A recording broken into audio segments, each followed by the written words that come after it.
मुझे बुज़दिलों की तरह जिंदगी बचाने का नहीं, बहादुरों की तरह जिंदगी लुटाने का शौक है। तू चुप हो जा दिलावर। अस्सलाम वालेकुम, मैं तारक सानी ते तुसी वेख रहे हो मेरा यूट्यूब चैनल रैबर एंटरटेनमेंट प्लस। बड़ी ही जबरदस्त मुस्तफा कुरैशी दी ऐसी शानदार फिल्म लैके तुहाडी खिदमत विच हाज़र हो रहे हैं। अपने दौर दी सुपर डुपर हिट फिल्म सी और इस वीडियो के दौरान मैं तुहानू दसांगा कि यह शानदार फिल्म है, यह किस फिल्म का रीमेक सी ते उस फिल्म का नाम है गहरे जख्म। है तो उर्दू फिल्म है लेकिन एक्शन ऐसा शानदार है, कहानी ऐसी शानदार है, म्यूजिक ऐसा शानदार है कि तुहानू ए फिल्म वेख्यो बगैर, पूरी फिल्म वेखे बगैर मजा नहीं आएगा। तुसी मैनू दावा के नहीं उठ सकोगे। और इस अलावा जी सब तो बेहतरीन गल इस फिल्म के अंदर, इस फिल्म की लोकेशन बड़ी खूबसूरत है। इस फिल्म का जेड़ा तुसी कह लो जिन्ना मकामात ते शूट हुई है, ओरिजिनल लोकेशन ते इसनू शूट किया गया है और सवादियां सीन वादियां जिस फिल्म ने शूट किया गया है, तो उस फिल्म का नाम है गहरे जख्म।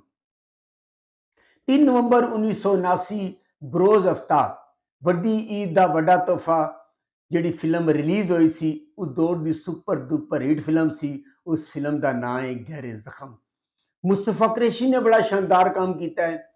उस तो अलावा आसिफ खान ने बड़ा शानदार काम किया है, बदर मुनीर ने बड़ा शानदार काम किया है। इस फिल्म के अदाकार आसिफ खान, मुस्तफा कुरैशी, नजमा, मुसर्रत शाहीन, बदर मुनीर, जमील बाबर, नगमा, शेख इकबाल, अमान, नेमत सरेदी, इशरत चौधरी, साकी, हदयात, मुमताज अली खान, म्यूजिक कमाल अहमद, एदे फिल्मसाज अब्दुल्ला जान, तेनू लिखा है सलीम शहजाद ने। पश्तो कल्चर ते बनाई होगी बड़ी ही जबरदस्त फिल्म है और बड़ा ही शानदार म्यूजिक है। जमील बाबर ने इस फिल्म के अंदर बहादुर खान का किरदार अदा किया है, जिसकी बीवी नगमा होंदी है और उन्होंने 2 पुत्र होंगे। जमील बाबर बहादुर खान उस इलाके का सरदार होंदा है और उसके इलाके का एक शख्स होंदा है जिहड़ा कि शेर दिल का भरा होंदा है। शेर दिल उस इलाके का बदमाश कह सकते हो, तुसी विलन कह सकते हो, होंदा है। और शेर दिल का जिहड़ा भरा होंदा है वो उस इलाके की कुड़ी नूं छेड़दा है और इस दौरान वो ओदे पिओ नूं कतल कर देंदा है। जमील बाबर ने जदों पता चलता है उन्होंने गिरफ्तार करके कबीले के सामने पेश किया जाता है और उस कुड़ी नूं बुलाया जाता है कि इसनूं तू की सजा देनी है, कसास लैना या इसनूं तू कतल के बदले कतल करना है। तो जिहड़ी कुड़ी होंदी वो कहती है कि मैं कतल के बदले कतल करना है जिहड़ा कबीले के फैसले के मुताबिक वो कतल कर देंदा है। और शेर दिल का किरदार अदाकार मुस्तफा कुरैशी ने अदा किया है। शेर दिल नूं जदों पता चलता है कि उहदे भरा नूं कतल कर दिता गया है, वो जांदा है और जाके और न सिर्फ बहादुर खान जमील बाबर नूं जख्मी करके अपने घोड़े के पीछे बन के ले आंदा है, बल्कि उहदा एक पुत्र अपने नाल लैके आ जाता है। नगमा बहुत चीखती चलाती है पर उस कबीले उत्ते, उस इलाके के उत्ते शेर दिल की दहशत होंदी है, कोई भी बंदा उसकी मदद लई नहीं आता। और इस फिल्म के 6 गाने सुन नाज़रीन और 6 दे 6 सुपर डुपर हिट गाने सुन और ऐसी शानदार म्यूजिक सी, ऐसी शानदार लोकेशन ते गाने फिल्मांत किए कि मजा ही आ गया। वो जेडे गाने सुन मेरा दिल भर जरूर आएगा,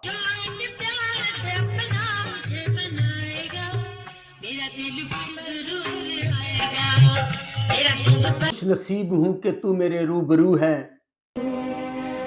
मैं खुश नसीब हूँ कि तू है मेरे रूबरू।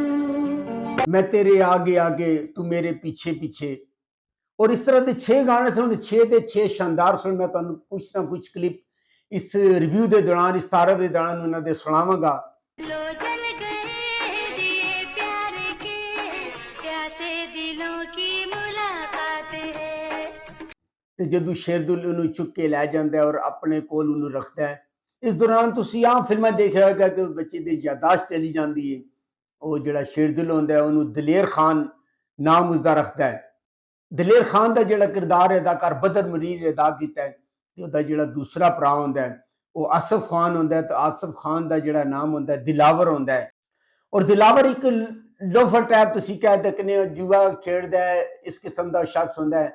ਔਰ ਜਦੋਂ ਮਾਂ ਉਹਦੀ ਰੋਂਦੀ ਹੈ, ਉਹੀ ਦਿਨ ਆਉਂਦਾ ਹੈ ਜਦੋਂ ਉਹਦਾ ਪੁੱਤਰ ਵਿਛੜਿਆ ਹੁੰਦਾ ਹੈ ਤੇ ਉਹਦੀ ਮਾਂ ਰੋਂਦੀ ਹੈ, ਤੇ ਉਹ ਮਾਂ ਕੋਲੋਂ ਪੁੱਛਦਾ ਕਿ ਮਾਂ ਜਦੋਂ ਇਹ ਦਿਨ ਆਉਂਦਾ ਹੈ ਤੂੰ ਕਿਉਂ ਰੋਂਦੀ ਹੈ, ਤੇ ਉਹ ਸਾਰੀ ਕਹਾਣੀ ਨੂੰ ਸੁਣਾਦੀ ਹੈ, ਲੇਕਿਨ ਉਹਦੇ ਕੋਲੋਂ ਵਾਅਦਾ ਲੈਂਦੀ ਹੈ ਕਿ ਮੈਂ ਜਬ ਤੱਕ ਤੈਨੂੰ ਨਹੀਂ ਕਹਾਂਗੀ ਤੂੰ ਕੋਈ ਇਸ ਮੁਤਲਕ ਕੋਈ ਕਾਰਵਾਈ ਨਹੀਂ ਕਰਨੀ, ਕੋਈ ਇੰਤਕਾਮ ਨਹੀਂ ਲੈਣਾ। ਉਹ ਆਪਣੇ ਮਾਂ ਦੇ ਨਾਲ ਵਾਅਦਾ ਕਰਦਾ ਹੈ। ਔਰ ਇਹਦਾ ਜਿਹੜਾ ਬਦਰ ਮਨੀਰ ਹੁੰਦਾ ਹੈ ਉਹ ਵੀ ਜਵਾਨ ਹੋ ਜਾਂਦਾ ਹੈ, ਉਹਦਾ ਨਾਮ ਦਲੇਰ ਖਾਨ ਹੁੰਦਾ ਹੈ, ਔਰ ਉਹ ਉਸ ਗਰੋਹ ਦਾ ਉਸ ਇਲਾਕੇ ਦਾ ਸਰਬਰਾਹ ਬਣਨਾ ਚਾਹੁੰਦਾ ਹੈ। ਔਰ ਇੱਕ ਅਮਾਨ ਜਿਹੜਾ ਐਕਟਰ ਹੁੰਦਾ ਹੈ ਉਸਨੇ ਸ਼ੇਰਦਿਲ ਦੇ ਭਤੀਜੇ ਦਾ ਕਿਰਦਾਰ ਅਦਾ ਕੀਤਾ ਹੈ। ਔਰ ਨਜਮਾ ਨੇ ਇਸ ਫਿਲਮ ਦੇ ਅੰਦਰ ਰਾਣੀ ਦਾ ਕਿਰਦਾਰ ਅਦਾ ਕੀਤਾ ਹੈ, ਜਿਹੜੀ ਸੱਪਾਂ ਵਾਲਾ ਬਾਬਾ ਇੱਕ ਹੁੰਦਾ ਉਹਦੀ ਧੀ ਹੁੰਦੀ ਹੈ।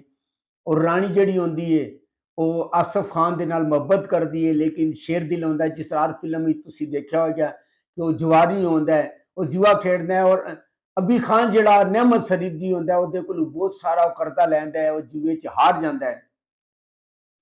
ਔਰ ਹਸਬੇ ਮਾਮੂਲ ਜਿਸ ਤਰ੍ਹਾਂ ਹਰ ਫਿਲਮ ਵਿੱਚ ਤੁਸੀਂ ਦੇਖਿਆ ਹੈ ਕਿ ਉਹ ਉਹਦੇ ਕੋਲੋਂ ਕਰਜ਼ੇ ਦਾ ਤਕਾਜ਼ਾ ਕਰਦਾ ਹੈ, ਤੇ ਜਿਹੜਾ ਸੱਪਾਂ ਵਾਲਾ ਬਾਬਾ ਹੁੰਦੇ ਆਪਣੀ ਧੀ ਰਾਣੀ ਦਾ ਰਿਸ਼ਤਾ ਉਹਨੂੰ ਦੇਣ ਦਾ ਵਾਅਦਾ ਕਰਦਾ ਹੈ। ਮਸਰਤ ਸ਼ਾਹੀ ਨੇ ਫਿਲਮ ਦੇ ਅੰਦਰ ਰੇਸ਼ਮਾ ਦਾ ਕਿਰਦਾਰ ਅਦਾ ਕੀਤਾ ਹੈ, ਜਿਹੜੀ ਕਿ ਭਤੀਜੀ ਹੁੰਦੀ ਹੈ ਸ਼ੇਰਦਿਲ ਦੀ, ਔਰ ਉਹ ਉਹਦੇ ਕੋਲ ਹੀ ਰਹਿੰਦੀ ਹੈ, ਦਲੇਰ ਖਾਨ ਦੇ ਨਾਲ ਮੁਹੱਬਤ ਕਰਦੀ ਹੈ। ਮਸਰਤ ਸ਼ਾਹੀ ਤੇ ਬੜੇ ਅੱਛੇ ਗਾਣੇ ਫਿਲਮਬੰਦ ਕੀਤੇ ਗਏ, ਕਿਉਂਕਿ ਮਸਰਤ ਸ਼ਾਹੀ ਦਾ ਕੋਈ ਕੰਮ ਖਾਸ ਨਹੀਂ ਹੈ, ਨਜਮਾ ਦਾ ਕੋਈ ਕੰਮ ਖਾਸ ਨਹੀਂ ਹੈ, ਲੇਕਿਨ ਤਿੰਨ ਬੰਦਿਆਂ ਨੇ ਬੜਾ ਹੀ ਬਿਹਤਰੀਨ ਔਰ ਬੜਾ ਹੀ ਸ਼ਾਨਦਾਰ ਕੰਮ ਕੀਤਾ ਹੈ, ਜਿਨ੍ਹਾਂ 'ਚੋਂ ਮੁਸਤਫਾ ਕੁਰੈਸ਼ੀ, ਉਸ ਤੋਂ ਬਾਅਦ ਆਸਫ ਖਾਨ ਹੈ, ਉਸ ਤੋਂ ਬਾਅਦ ਨਗਮਾ ਹੈ, ਬਦਰ ਮਨੀਰ, ਇਹਨਾਂ ਸਭ ਨੇ ਬੜਾ ਹੀ ਸ਼ਾਨਦਾਰ ਕੰਮ ਕੀਤਾ ਹੈ। ਔਰ शेख इकबाल ने फिल्म के अंदर मलक का किरदार अदा किया। शेख इकबाल का काम ही बड़ा मुख्तसर किस्म का है, और सब तो जो मुतासर इस काम के अंदर किया मुस्तफा कुरैशी ने बतौर विलन बड़ा ही शानदार काम किया है। और जदों सारी कहानी दिलावर ते खुल जाती है, वो इंतकाम लेना चाहता है, इत्थे ओदी ते दलेर खान की दुश्मनी का आगाज होता है। दलेर खान की आदत होती है कि वह अपना घोड़ा भेजता है और मंडी के विच ओहदा घोड़ा टैक्स वसूल करता है। और दिलावर खान जो पता चलता है दलेर खान का घोड़ा है, वो घोड़े को रोकता है, उन्हें घोड़े को जख्मी करता है और उन्हें मार के वापस भेज देता है। जदों दलेर खान को पता चलता है कि दिलावर ने वो घोड़े को जख्मी किया है, वो इंतकाम बन के आता है। उन्होंने आपसी लड़ाई होती है, और जदों वो खंजर लैके दिलावर ते हमला करता है तो मां दरम्यान आ जाती है और उन्हें मिन्नत समाजत करके उन्होंने छुड़ा लैंदी है। और दलेर खान उन्होंने कहता है कि इन्हों कहीं कि दोबारा मेरे रस्ते च ना आए। शेरदिल ने जो पता चलता है, शेरदिल आखिर ते एक चाल चलता है, क्योंकि उन्होंने दलेर खान इस वास्ते रखा होंदा है कि आखिर ते एक तुर्क का पता होंदा है जिहड़ा उन्हें आखिर ते इस्तेमाल करना है और उहदे खानदान नूं तबाह करना है। नगमा राणी दे घर जाती है, उहदे प्यो कोलों रिश्ता लै लैंदी है। राणी ते दिलावर दी रिश्ते दी गल तय हो जाती है, उन्हां दी शादी दा दिन आ जाता है, ते इत्थे शेरदिल एक चाल चलता है और दलेर खान नूं भड़कांदा है कि अगर तू बहादुर है तो जाके राणी नूं परे पंडाल विचों चुक के लैके आ। जिहड़ा एंग्री यंग मैन होंदा बदर मनीर, ओनूं बड़ा गुस्सा आंदा है और जांदा है और परे पंडाल विचों ओ राणी नूं चुक के लैके आंदा है और दिलावर दरम्यान विच आ जांदा है। उन्हां दी दिलावर जदों दरम्यान विच आंदा है, उन्हां दी आपस च लड़ाई होंदी है और इस लड़ाई दे दौरान जिहड़ा दलेर खान होंदा है वो जख्मी हो जाता है। और तुहानूं पता है जदों जख्मी होंदा है उसकी यादाश्त वापस आ जाती है, उन्होंने ये पता चल जाता है कि मेरी मां नगमा है और जिहड़ा दिलावर है वीर है। इस तरह करके वो आपस ही सारे मिल जाते हैं ते मां उन्होंने सारी कहानी दसती है। जदों मां उन्होंने सारी कहानी दसती है, दलेर खान को बहुत सख्त गुस्सा आंदा है और जाता है और जाके शेरदिल दे नाल टकरा जाता है। उन्होंने आपस की लड़ाई होती है और इस लड़ाई के दौरान जिहड़ा दिलावर होंदा है वो भी आ जाता है और इस लड़ाई के दौरान शेरदिल मारिया जाता है। वो अपने प्यो बहादुर खान को आज़ाद करा लैंदे हैं और इस तरह सारे मिल जाते हैं।